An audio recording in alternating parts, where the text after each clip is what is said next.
Today's Good Friday. Why do we call it good? Friday's the day that Jesus died. He was crucified.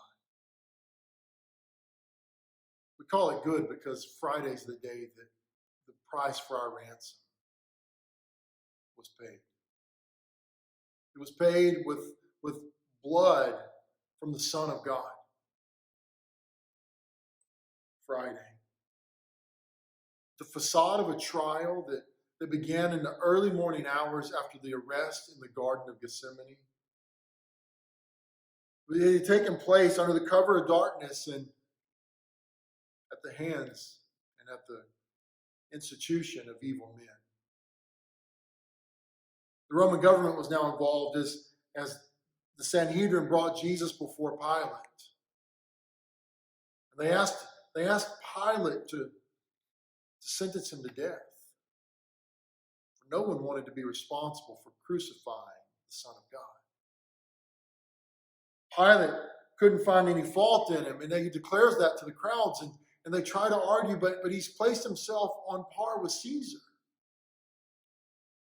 There, the Sanhedrin, these faithful Jews, declared there's no God but Caesar. There's no king but Caesar.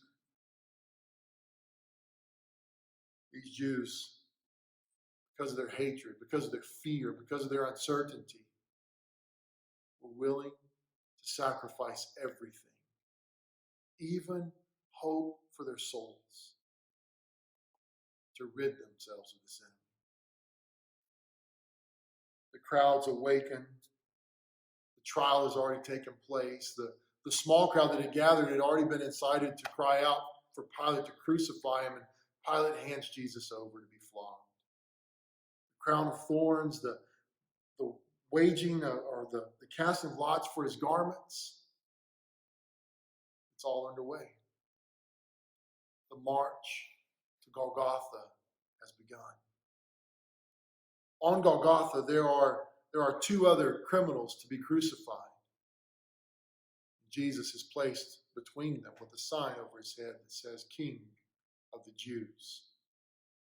See, that wasn't the charge that they wanted placed up there. They wanted the sign to read, this man claims to be the King of the Jews, but Pilate says, what I've written, I've written. And in so doing, has declared one great truth. On the cross for 6 hours, Jesus suffers the pain of death and ultimately the wrath of God. At one point he cries out, Eloi, Eloi, lama sabachthani. My God, why have you forsaken me? He cries out because he's thirsty. The onlookers, some of them jeer and others quake in fear.